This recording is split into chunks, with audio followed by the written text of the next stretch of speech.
Malo le ngā rurua Tala Fou o tala mai Ausetalia.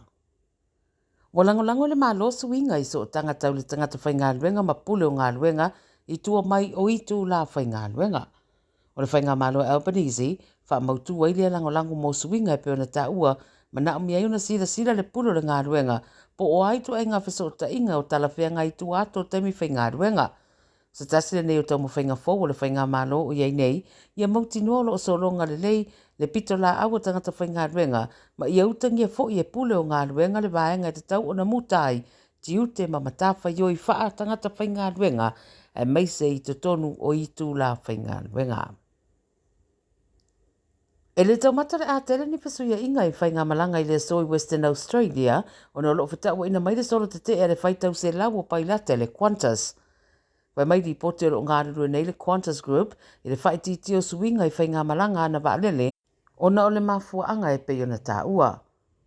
Wa tā ua foi, wa sāwa wari ese, le to tele o pailate mai ngā ruenga, a ua whatara no le 9 News sui o le Australian Federation of Air Pilots, mo lātou tā ua i o lātou sui o le o sāwa wari ese ma ngā ruenga, mo le 2.5 tū la, o na o le whatu wai o whiutana inga i tūlanga o te tongi. Wai mai le Qantas o lo ngā rue nei e pui fuafuanga o whainga malanga a le whaitau wafe o ana pāanga o na o tūlanga o tūlai mai. O whaeroa fo e tōrus fundi mai si whainga malanga na whaelea o ngā ina o na o le solo te te e ma ua whautua ina le company wa alele ana pāsese i e whaso ta isa o atu ia i la tau mo le toe whetuna inga o whainga malanga. Wai mai le asosia pai la te leo mana na o e whaise solo te te e pe i ta iwa 5 tausanga e le eima sa si itanga o tutongi. E uina umane siri atu se tupe te mana o miona tutongi e mātua e wa ai se fō mai po se GP a whata o to mai fuafuanga le malo i se payroll tax po se la fonga e tipi a whare mai la iti po medical clinics.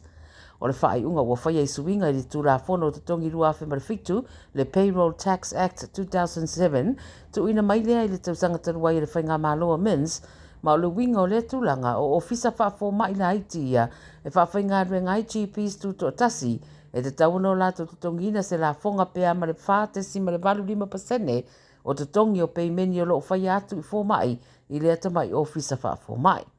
Nono winga la mo nisi o nei au unanga o le asi i atuai ma le te tongi o le la whaatino ina o appointments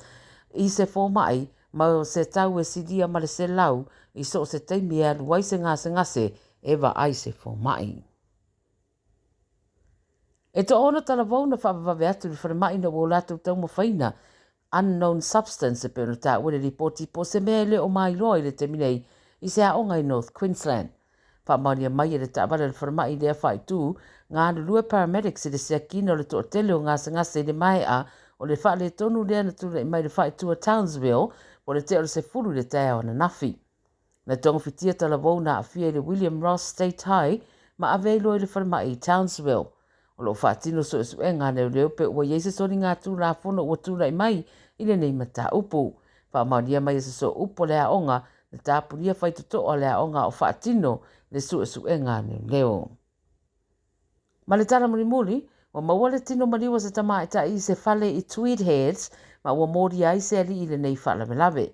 E leo whaamatu umaia e leo le tūlanga o yeimanu anga o leo wa awhia a po ai fo i sia tama e tai. O Tweed Heads o se pitonu i le tua o New South Wales ma Queenslandi ma ua whaelo i le 7 News po le lata i le ono i le whewhenanafi na maua i le tino mariwa le tama e ta i onas fultausanga i le mai ai o le wala awato se tasi i leo ma whaelo o na popolenga i le soifua o le tangata.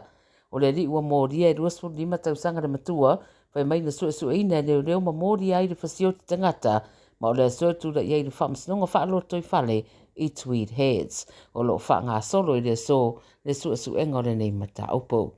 A tala nala Radio Samoa mo le nei o stofi, manuia tere ngā ruenga o whenga iai, soifua.